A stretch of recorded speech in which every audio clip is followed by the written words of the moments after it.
Hi, I'm Dean Ron Vera, and in this video I'm going to tell you what to expect while you're in law school. It begins now.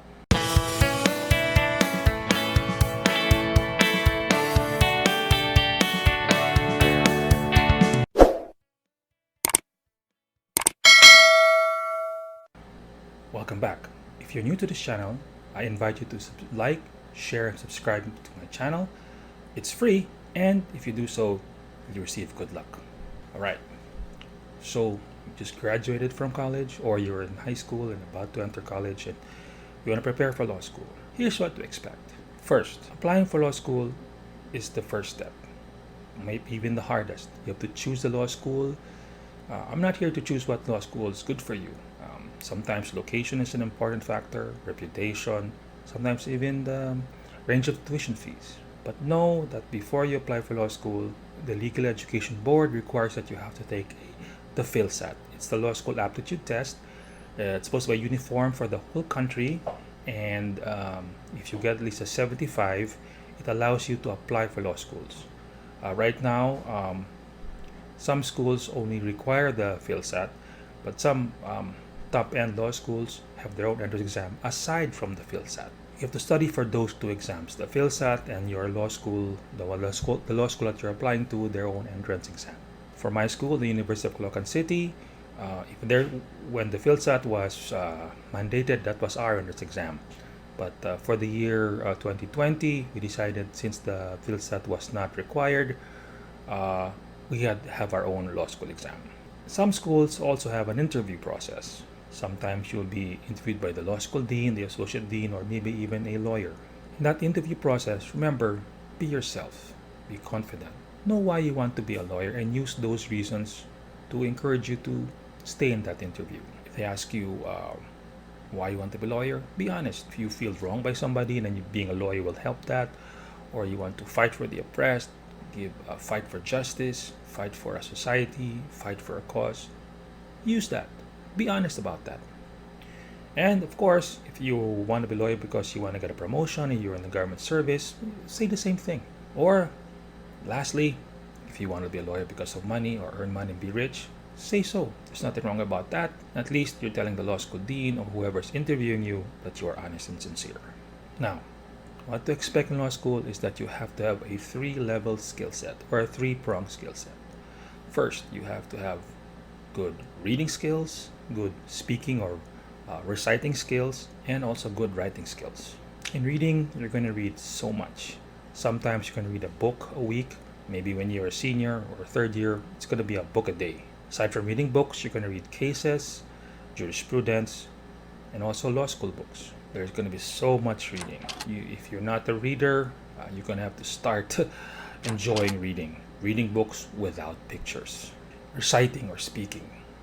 Now as we film this video, this is the coronavirus pandemic, so the classes are online, video conferencing, but that doesn't change the fact that you have to speak clearly, you have to speak distinctly, try to speak confidently. Now, sometimes a recitation can last as short as 5 minutes and can last as long as 30 minutes to an hour.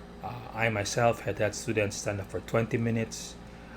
Some professors had make them stand for more than 2 hours. Know that will happen to you during your stay in law school. And when this pandemic is over and we're back to classroom, you have to pick a good chair.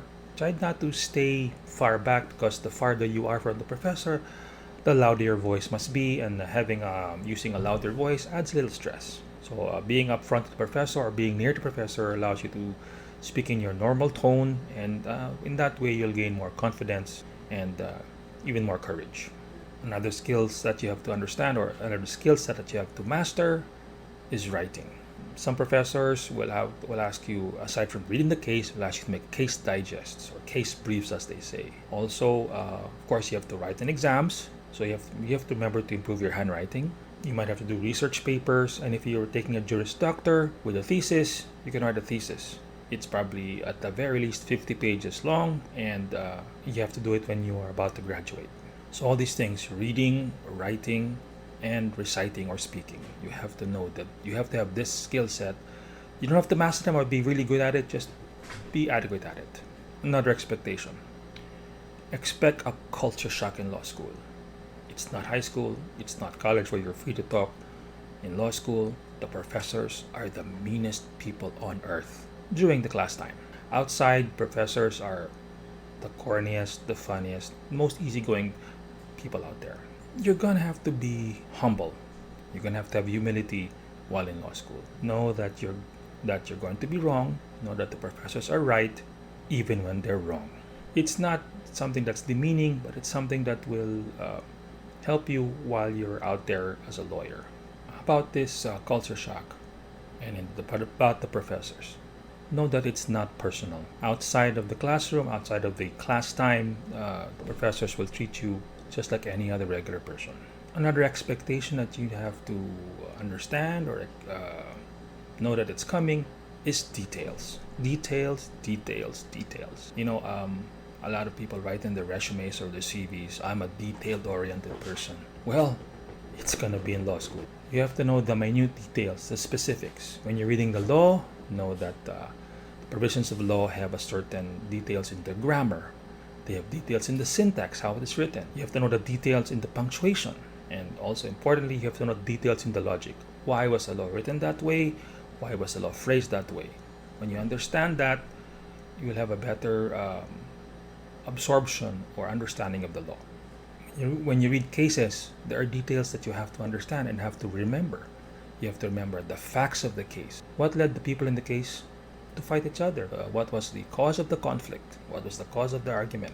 After reading the facts of the case and after understanding why there's a conflict, you have to understand the issue of the case. That's the main thing that professors look for when you understand the issue of the case. And then when you read the cases after knowing the issues, you have to understand where or which side did the court decide for, who won. You have to understand what was the decision. You have to understand why was the decision written that way and the reasons behind who won or who lost. When you're reading a case, one advice I can give you is always look for the smoking gun. That's the reason or the point of fact that led the case to steer that way to the one who won. The smoking gun theory is always the reason why the case was won or lost. Look for that smoking gun. And then once you find a smoking gun or the reason why the case turned that way, look for the logic behind that reasoning. Look for the logic behind that decision. One of the last things you have to expect or have to remember or know that when you're in law school, you will lose time. Some law students will tell you that 24 hours in one day is not enough. You have to be good in your time management skills. You're gonna have to put in or input in your algorithm or your formula the commuting time, the studying time, the class time, sleeping, eating. You'll have no time to enjoy. You'll have no time to rest. But whenever it comes up, when you have that brief moment in time where you can rest, sleep, just chill out, take that. Those are far and few in between, and when it does come, take advantage of it. I hope you picked up something in this video. I hope that when you do take that law school, that big step into entering law school, I wish you the best of luck.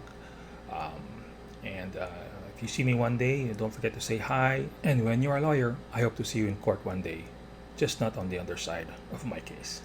Remember, it's not what you know, it's what they don't know. Goodbye. If you like this video, I invite you to watch my other videos on law school and how it is to be a law student. Take care now.